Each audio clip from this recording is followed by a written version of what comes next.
Welcome to एबनिसियो judiciary. ये एक बिल्कुल नए तरीके का वीडियो है, एक नई तरीके की शुरुआत है जो हमने कोशिश कर रहे हैं कि हम आपको एक सही इन्फॉर्मेशन, सही गाइडेंस आपको दे सकें। आपने देखा होगा कि बहुत सारे बच्चों का सिलेक्शन होता है किसी भी एग्ज़ाम में, चाहे आपका यूपीएससी का एग्ज़ाम हो, चाहे आपका पीसीएस का एग्ज़ाम हो, चाहे आपका जुडिशरी या एपीओ का कोई एग्ज़ाम हो। लेकिन इंपॉर्टेंट बात ये होती है कि उन बच्चों का सिलेक्शन कैसे हुआ और आपका सिलेक्शन फाइनली क्यों नहीं होता, आपका प्रीलिम्स क्यों नहीं होता है, आपका मेंस क्यों नहीं होता है, या आपका इंटरव्यू क्यों नहीं होता है, आपका फाइनल सिलेक्शन नहीं होता है। तो ये सोचने का विषय हो जाता है कि ऐसा वो क्या करते हैं जो हम नहीं करते। लेकिन उससे भी ज्यादा इंपॉर्टेंट जो विषय है वो ये है कि ऐसा वो क्या नहीं करते जो हम करते। मैं आज इस वीडियो में आपके साथ उन्हीं सब बातों को डिस्कस करने के लिए यहां पर आया हूं। जैसा कि आपने थंबनेल में भी देखा होगा, मैंने कहा है कि YouTube एक ऐसा विषय है जिसकी वजह से बहुत ही अच्छे एस्पिरेंट का सिलेक्शन नहीं हो पाता है। अब आप सोचोगे कि सर बोल रहे हैं कि नहीं हो पाता है, बल्कि ये होना तो ये चाहिए था कि हो जाता है। ऐसा बिल्कुल नहीं।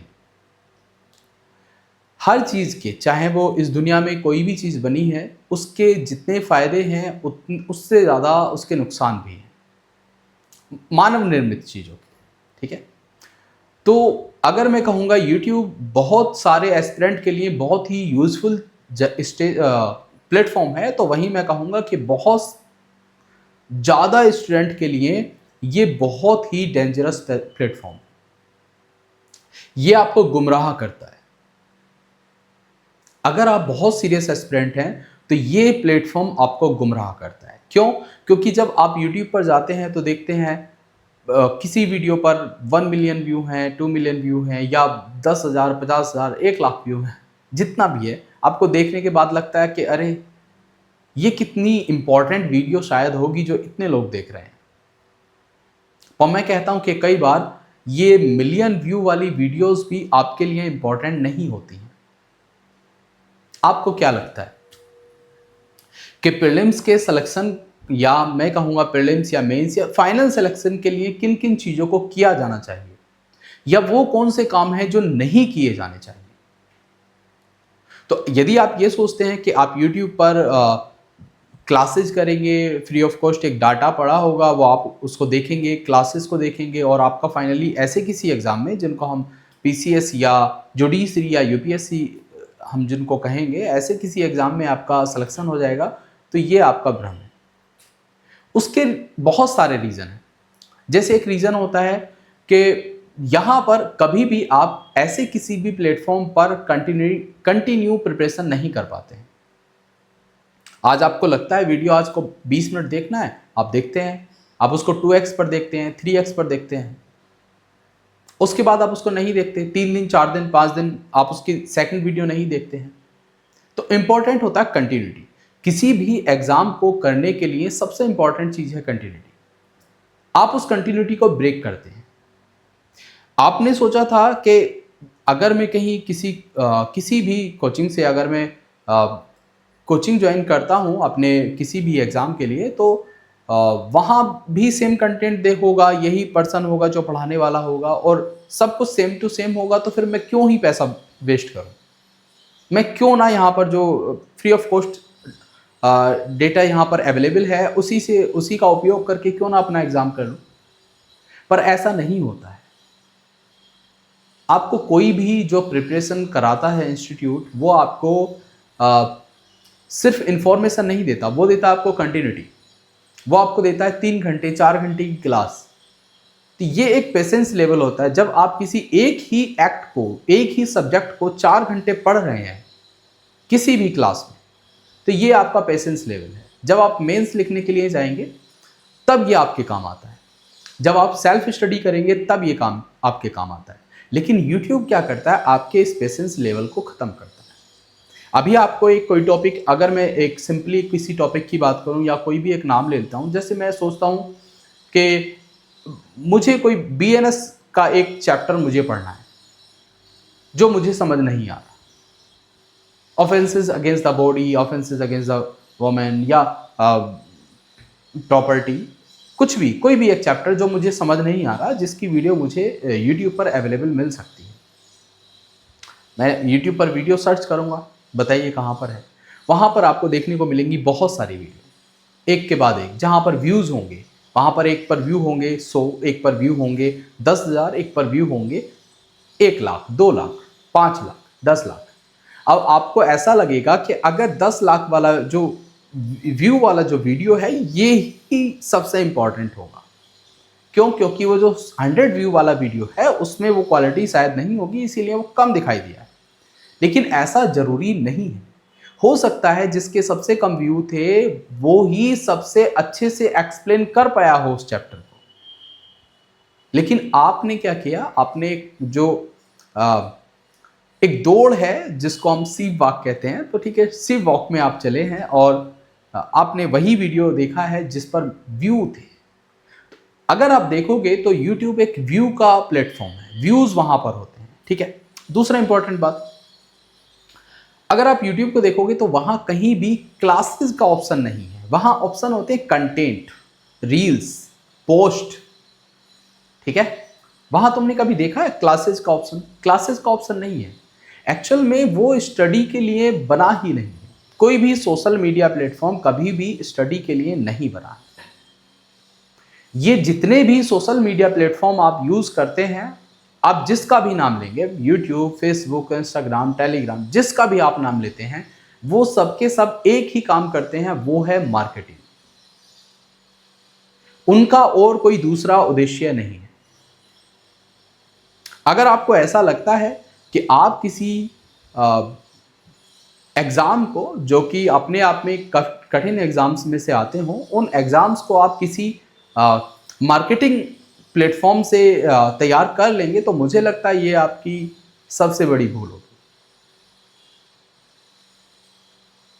अब यहां पर गेम कैसे चलता है? यहां पर गेम चलता है कि अभी पहले किसी कोचिंग्स को, इंक्लूडिंग हमारा भी कोचिंग है, तो हम भी उस लिस्ट में हैं, हम उस दौड़ में हैं, लेकिन फिर भी ये आपको बताया जाना बहुत जरूरी है। सबसे पहले किसी कोचिंग्स को चाहिए होता है एक क्राउड। वो क्या करेगा, पहले सोचेगा मुझे सब्सक्राइबर्स मिले, फिर उसके बाद उसको मिलते हैं व्यूज के साथ फिर और सब्सक्राइबर, फिर उसके बाद वो लॉन्च करते हैं कोर्सेज, छोटे छोटे कोर्सेज का मतलब समझते हैं, जैसे मतलब 100 रुपीज़, 1000 रुपीज़, 1500 रुपये। अब तुम सोचो, अगर आप जुडिशरी के एस्पिरेंट हो और एक स्टूडेंट जो किसी कोचिंग में 3.5 लाख रुपए फीस सबमिट कर रहा है जुडिशरी की प्रिपरेशन के लिए, और एक आप हो जो 3500 रुपए में सेम कोर्स परचेज कर रहे हो किसी दूसरे प्लेटफॉर्म से, तो तुम्हें कैसे लगता है कि आप दोनों स्टूडेंट एक दूसरे को कंप्लीट कर पाओगे? एक स्टूडेंट जो सुबह 10 बजे क्लास जाता है और उसकी क्लास शाम को 4 बजे तक चलती है, 6 घंटे की वो कंटिन्यू पढ़ाई कर रहा है, बीच पे लंच ब्रेक। एक आपने जो क्लास ज्वाइन की, वहां पर एक घंटे में 2 क्लास चलती है। ये कैसे कंपटीशन होगा? एक सब्जेक्ट, मैं कहूंगा कि कोई भी एक सब्जेक्ट जिसको आराम से अगर फुर्सत से पढ़ाया जाए 2 से 3 महीने लगते हैं किसी एक सब्जेक्ट को पढ़ाने में। जब हम किसी फाउंडेशन कोर्स में जुड़ते हैं तो ऐसा होता है, लेकिन उसी सब्जेक्ट को पढ़ने में आपको मिल रहे हैं 15 दिन, कि 15 दिन में हम आपका 1 घंटे रोज पढ़ाएंगे और आपका सब्जेक्ट कंप्लीट हो जाएगा। आप कैसे कंप्लीट करेंगे उस स्टूडेंट के साथ जो उसी सब्जेक्ट को 3 महीने पढ़ा है 4-4 घंटे, और आपने 15 दिन पढ़ा है वो भी 1-1 घंटा। आपके पास जो इंफॉर्मेशन है और उस स्टूडेंट के पास जो इंफॉर्मेशन है उसमें बहुत बड़ा गैप है, और यही जो वैक्यूम है दोनों स्टूडेंट के बीच का, यही है किसी भी स्टूडेंट के सक्सेसफुल होने के और किसी भी स्टूडेंट के फेलियर होने के कारण। अगर आप बहुत सीरियस एस्पिरेंट हैं तो आपको ये मानना पड़ेगा और ये समझना भी पड़ेगा कि किसी भी ऐसे एग्जाम को अगर आप टारगेट कर रहे हैं जहां पर मेंस होता है, जहां पर डेस्क्रिप्टिव में मेंस होता है, तो उसके लिए आपको एक प्रॉपर स्टडी मटेरियल चाहिए, एक प्रॉपर क्लासेज आपको ली होनी चाहिए, उसके बाद एक सेल्फ स्टडी आपने की हो 2 4 6 महीने 10 महीने, तब जाकर आप उस मेंस के लिए प्रिपेयर हो पाएंगे। अगर आप प्रीलिम्स के लिए तैयारी कर रहे हैं, और मैं मानता हूं कि आपने बहुत सारे, एक मैं इस बात के लिए भी कहूंगा कि YouTube आपके लिए एक चीज के लिए बहुत बेनिफिशियल है, वो है आपका, अगर आप MCQ सॉल्यूशन देखते हैं किसी भी प्लेटफॉर्म पर, तो वो आपके लिए एक अच्छा ऑप्शन होता है। क्यों? क्योंकि कई बार हमारे पास क्वेश्चंस होते हैं उन MCQs के लिए कि यहाँ पर ये आंसर क्यों हुआ, तो वो एक अच्छा प्लेटफॉर्म होता है, वो एक अच्छा तरीका है कि आप अपने MCQ की प्रिपरेशन किसी YouTube चैनल से आप कहीं भी कर सकते हैं, और ये बहुत अच्छी चीज़ है।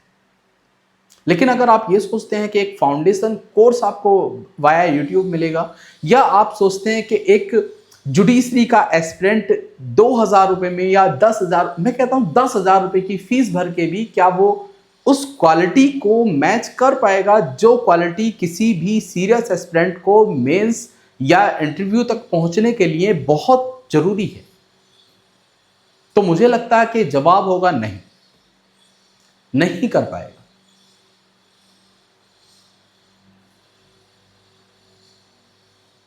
अगर आप अपने एग्जाम के लिए, अगर आपका गोल क्लियर है, तो मेरा मानना यह है कि आपको अपने लिए किसी मेंटोर की आवश्यकता होगी, और आपको यह पता होना चाहिए कि आपका वो मेंटोर कौन होगा। ऐसे ही कोई आपका मेंटोर नहीं बन सकता, इंक्लूडिंग मी, कि कोई व्यक्ति आए आपसे कहे कि मैं आपके लिए करा दूंगा, और आप उसकी बात मान लो कि हम नहीं, ये हमारे लिए 15 दिन में प्रीलिम्स करा देंगे या 1 महीने में प्रीलिम्स हो जाएगा। ऐसा नहीं होगा।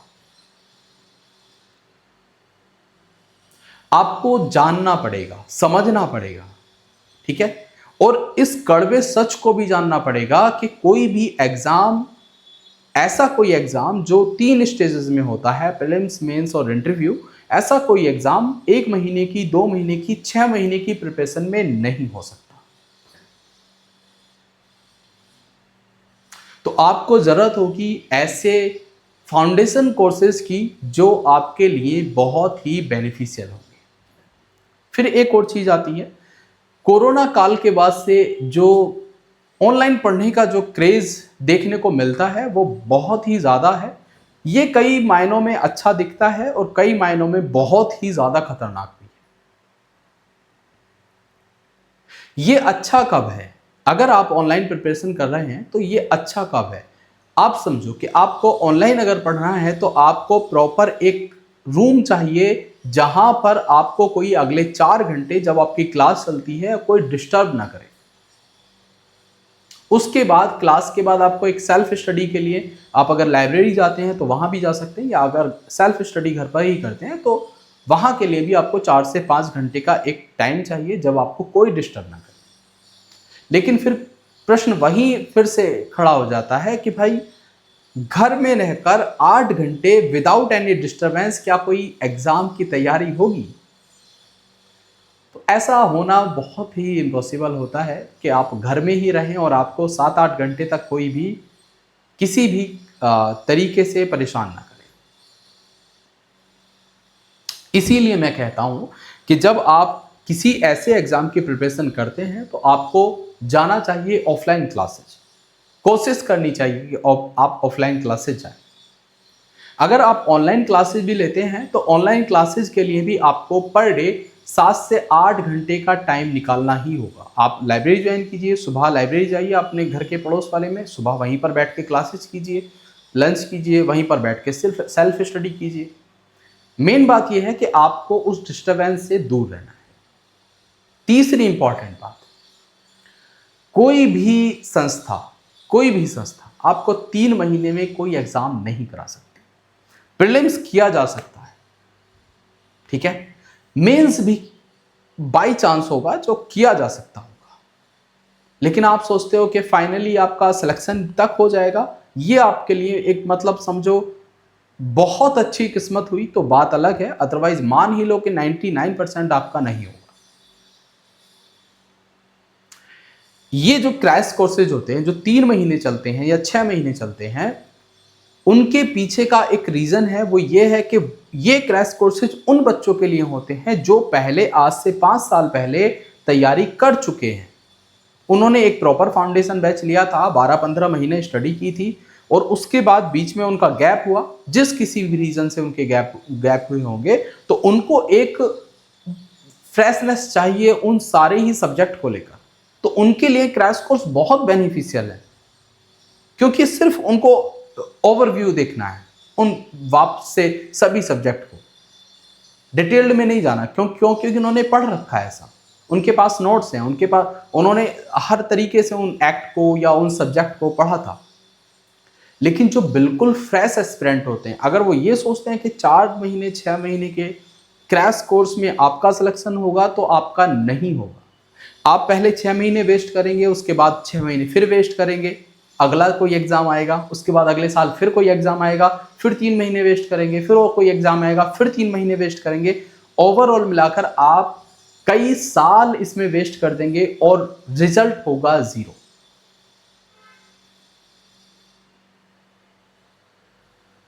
अभी कल, अब 2 दिन पहले ही यूपीएससी का रिजल्ट आया है, तो अभी तुम देखोगे कि बहुत सारे कोचिंग या बहुत सारे कोचिंग प्लेटफॉर्म आपको बताएंगे कि हमारे यहाँ से 200 से बच्चों का सिलेक्शन हुआ।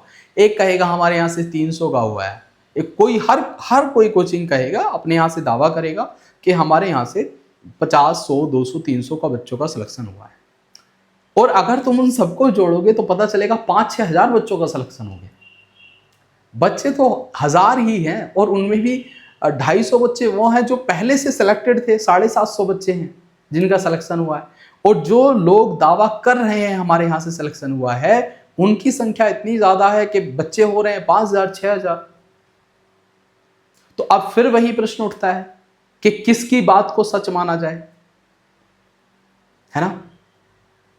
इसी के लिए मैं जो सिलेक्टेड एस्पिरेंट हैं, जो सिलेक्टेड कैंडिडेट हैं किसी भी स्टेट में, चाहे वो जुडिशरी के फील्ड में रहे हों या फिर पीसीएस के फील्ड में या एपीओ या फिर यूपीएससी, जिन लोगों ने अभी क्वालिफाई किया है पिछले 5 से 10 सालों के बीच, मैं उन लोगों को बहुत ही जल्दी तुम्हारे साथ उन लोगों को इंट्रोड्यूस कराना चाहता हूं तुम लोगों के लिए, कि जिससे तुम ये जान सको कि वास्तविकता में उन्होंने कैसे स्टडी की थी। तो अब हमारे चैनल पर एक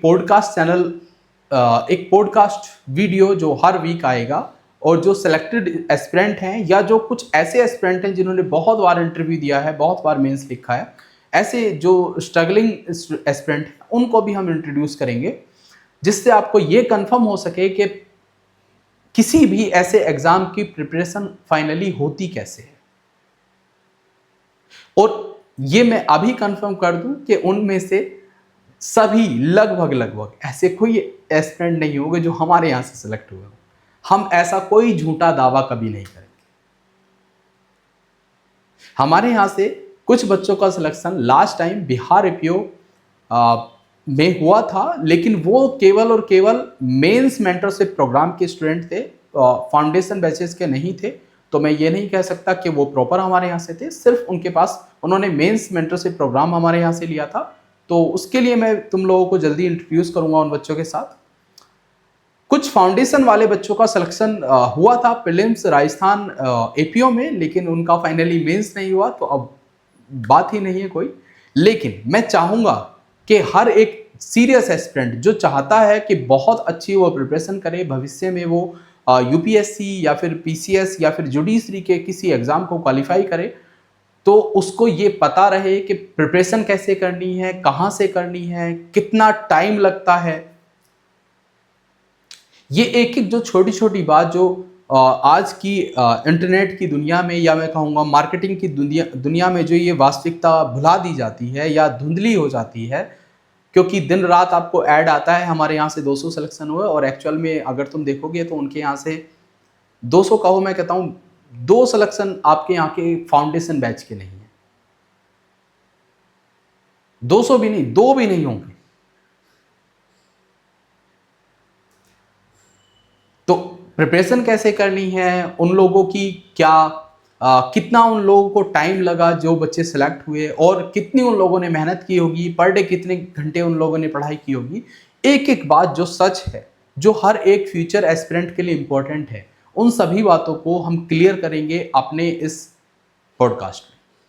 तो हमारे साथ बने रहिए, क्योंकि अब वीक टू वीक हमारे पास जो भी सिलेक्टेड एस्पिरेंट हैं उनके इंटरव्यूज़ आते रहेंगे, और आपको वो मोटिवेशन मिलेगा, आपको वो सच्चाई जानने को मिलेगी जो आपसे बहुत सारे कोचिंग्स नहीं बताना चाहते, या मैं कहूँगा कि जो वास्तविकता में छुप जाती है। बाकी अगर आप बहुत सीरियस एस्पिरेंट हैं तो मैं आपसे कहूँगा, फिर से कहूँगा कि आप जितने सीरियस एस्पिरेंट हैं उसी हिसाब से अपनी चीज़ों को सिलेक्ट करें। ये जो घुड़दौड़ है, या जहाँ हम कहेंगे भेड़ चाल है, ये इस भेड़ चाल में हमें नहीं जाना है। हमें अपने डिसीजन खुद लेने हैं। किसी का एडवर्टाइज आपको मोटिवेट या डिमोटिवेट नहीं कर सकता। और मैं चाहूँगा कि आप अगर बहुत सीरियस एस्पिरेंट हैं तो आप सोशल मीडिया प्लेटफॉर्म से आप जितना दूर रहेंगे, सिलेक्शन उतनी ही आपके पास होगा, उतनी ही जल्दी आपके पास होगा। बाकी हम नेक्स्ट वीडियो में फिर मिलते हैं किसी एक सेलेक्टेड एस्पिरेंट के साथ। Thank you.